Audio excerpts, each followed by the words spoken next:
श्री राम जय राम, जय जय राम। श्री राम जय राम,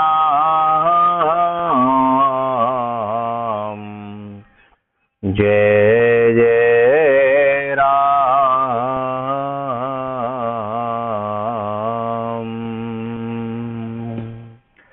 सभी को जय श्री राम।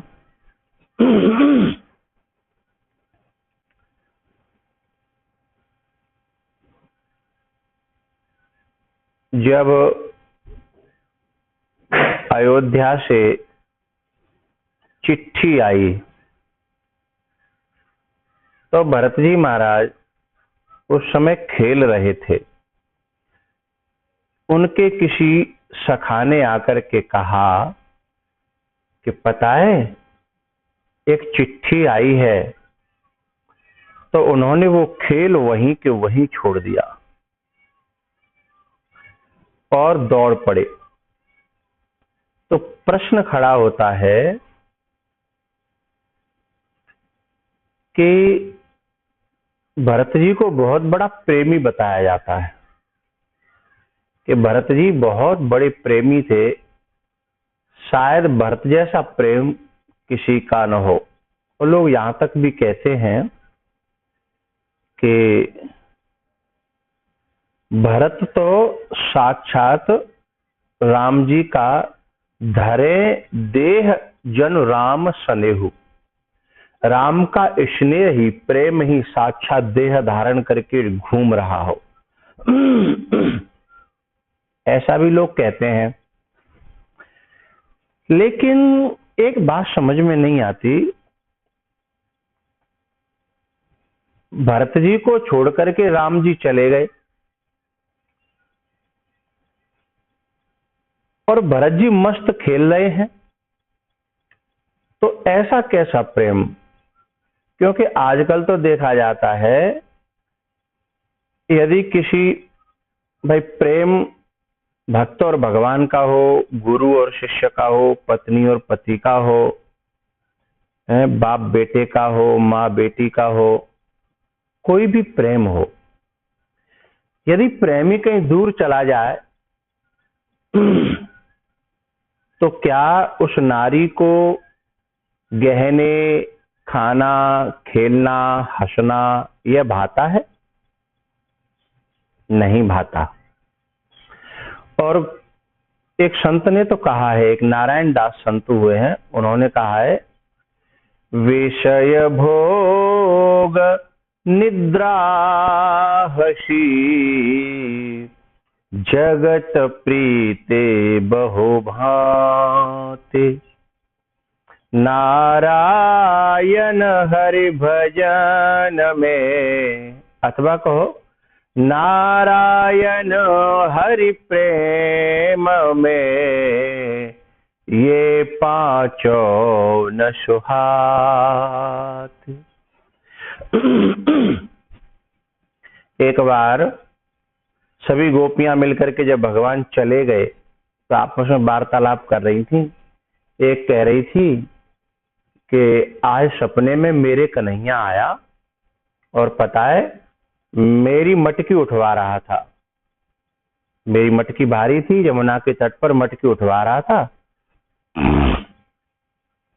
तो जैसे ही मटकी मेरी आधे तक पहुंची और उसने तो एकदम मेरी नींद खुल गई और मटकी फूट गई। एक दूसरी और कुछ बताने लगी, तीसरी कुछ और बताने लगी। एक जनी बोली कि राधा तेरे को कोई सपना नहीं आता क्या? राधा जी ने कहा कि मेरे को सपना, तुम कितनी सौभाग्यशाली हो कि तुम्हें कम से कम नींद तो आ जाती है।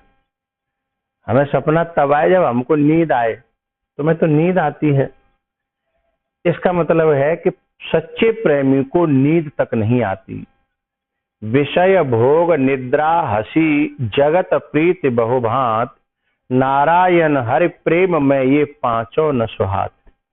और यहाँ भरत जी के लिए कहा गया कि खेलत रहे तहाँ शोधि पाई। जहां खेल रहे थे वहां तुरंत पता लगा कि चिट्ठी आएगी, वहां से दौड़ पड़े। तो भरत को ये खेल कैसे अच्छा लग रहा था भाई, इतना बड़ा प्रेमी है भरत जैसा, और उसे भगवान के वियोग में खेल अच्छा लग रहा है, तो ये कैसा प्रेम है। ये तो प्रेम पर शंकाएं खड़ी कर देता है। खेलत रहे तहाँ शोधि पाई।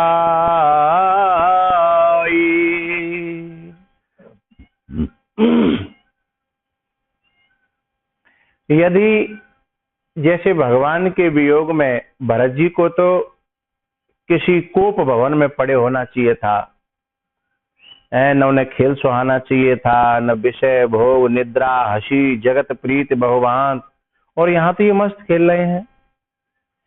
भाई संसार में आजकल देखा जाए तो कोई व्यक्ति यदि किसी से प्रेम करता है और वो वहां नहीं है, तो वो उसके वियोग में आज से कुछ दिन पहले चिट्ठी लिख लिख के डाली जाती, हमको न रोटी अच्छी लगती है, न भोजन अच्छा लगता है, न कोई किसी से बात करने का मन होता है, और ऐसा वैसा।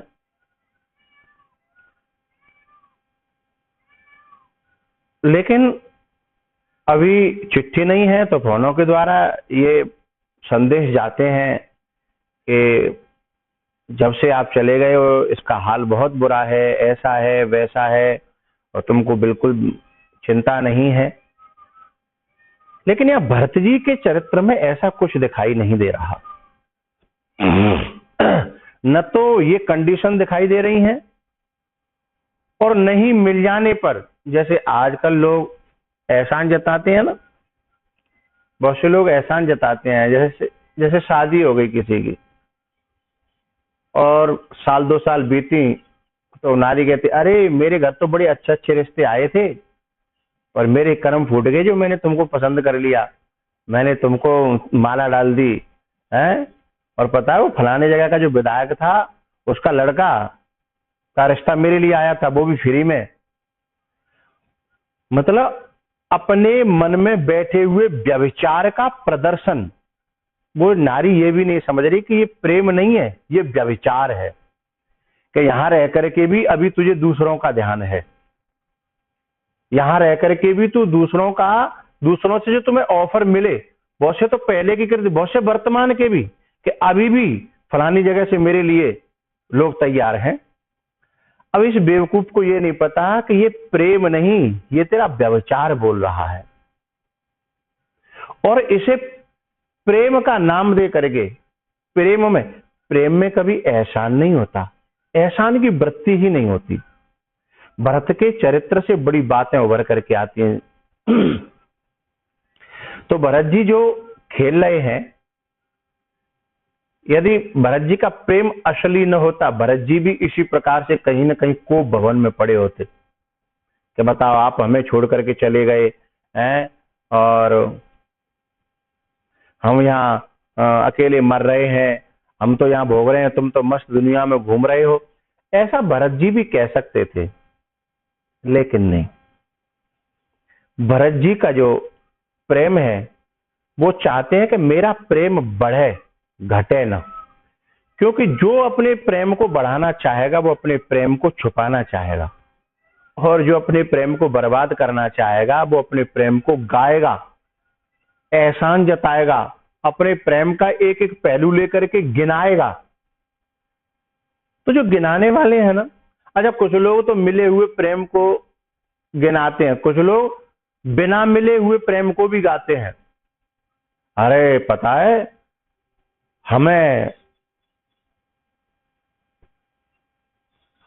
गुरुजी से हमें बात होती है, अरे गुरुजी से हम मिले हैं, हम परसों ही मिल करके आए हैं, और गुरुजी के साथ हम वहां गए थे, जब दूर दूर तक कहीं गुरुजी से उसका कहीं लेना देना नहीं है। अब ऐसे यहाँ तो भरत का सच्चा प्रेम है, फिर भी वो गाने की तो बात छोड़ो, जाहिर न हो जाए ऐसी कोशिश कर रहे हैं।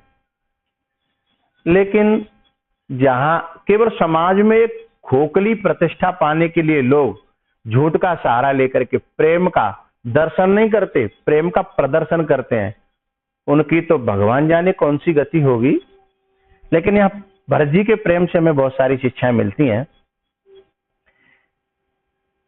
भरत जी जो खेल रहे हैं, अब उसका मैं अर्थ बताने जा रहा हूं।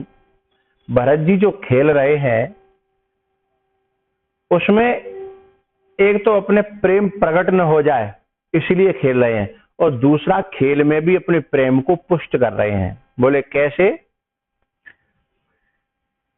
जैसे कागभूषुंड जी भगवान के बहुत बड़े प्रेमी हैं, बहुत बड़े भक्त हैं, लेकिन कागभूषुंड जी जब भी खेलते हैं ना तो क्या करते हैं, लगते तो दुनिया में हैं खेलते हुए, लेकिन अंदर से भगवान के साथ खेल रहे होते हैं।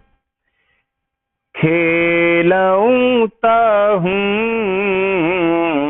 बालकन मीला,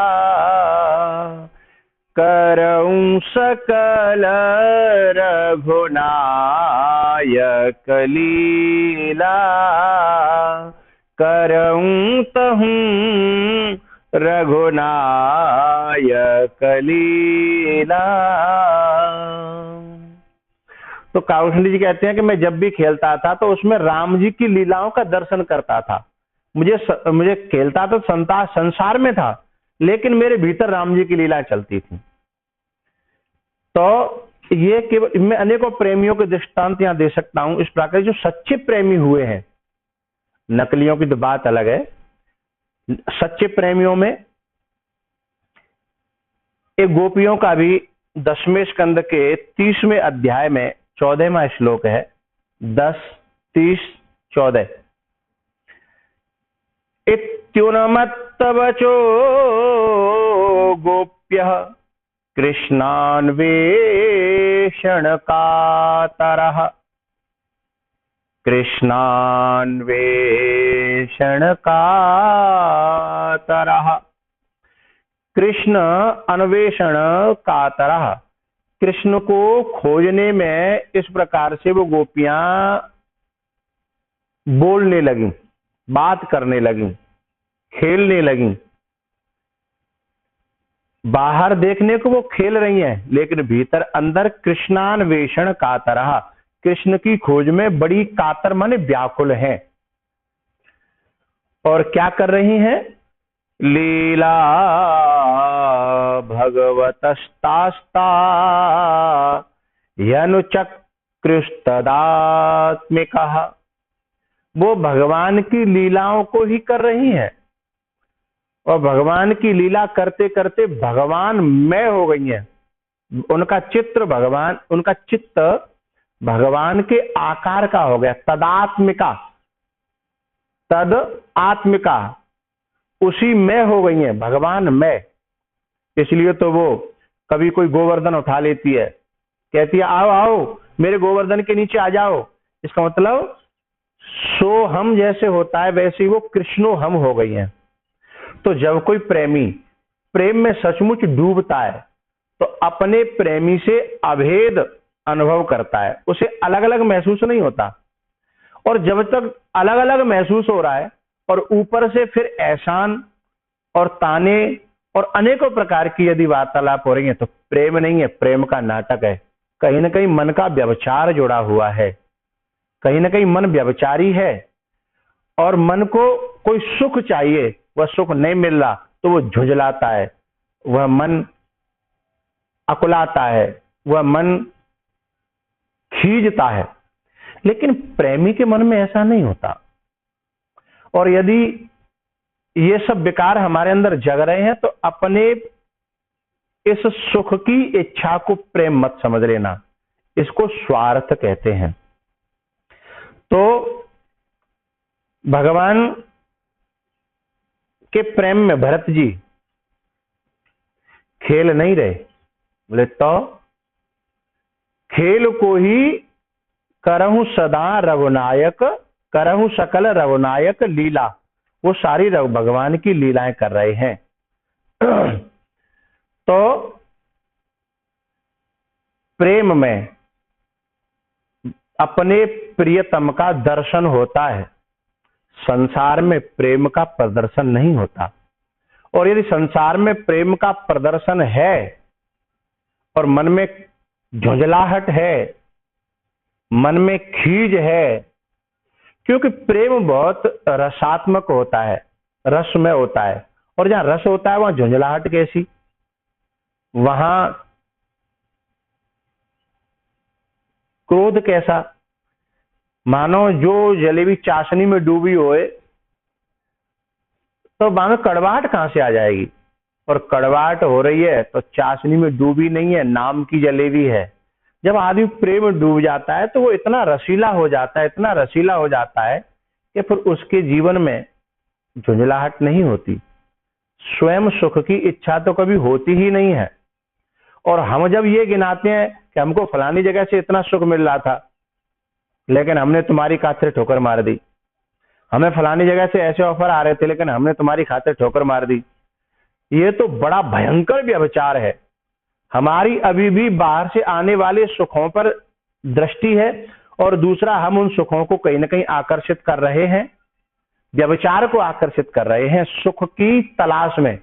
लेकिन पता है, यदि कोई व्यक्ति उन सुखों को तलाश ग्रहण करके देख ले तो जिंदगी में भूचाल आ जाएगा, क्योंकि मन व्यभिचारी होता है, मन विकारी होता है, तो जिंदगी में शांति नहीं अशांति ही आती है। तो भरत जी महाराज तो यहां तक कि दुनिया भी मेरे प्रेम को न समझे, और यहां तक कि मेरा प्रेम इतना गहरा हो कि मेरा परमात्मा भी मेरे प्रेम को न समझे, यहां तक कोशिश करते हैं। भगवान के बारे में भरत जी खुद एक बार एक बात कहते हैं कि जानहु राम कुटिल करि मोही। भले राम मुझे कुटिल समझे, भले राम जी मुझे अपना प्रेमी न समझ, हम तो इस बात को हमेशा सिद्ध करने में लगे रहते हैं कि देखो हम तुम्हें कितना प्रेम करते हैं।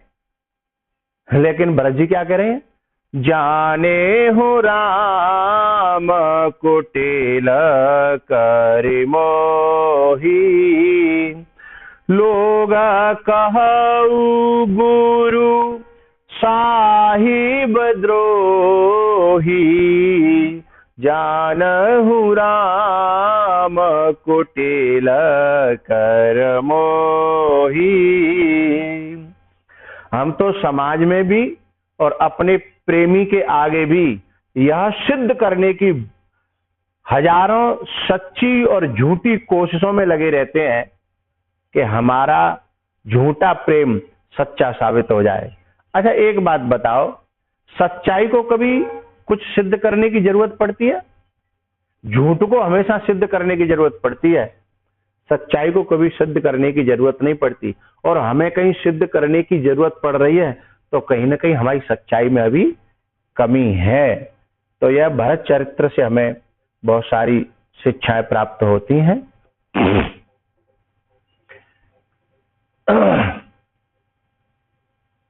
तो बस आज इतना ही। इन्हीं शब्दों के साथ मेरी शुभकामना कि यह राम चर्चा हम लोगों के जीवन में उतर जाए, ठहर जाए।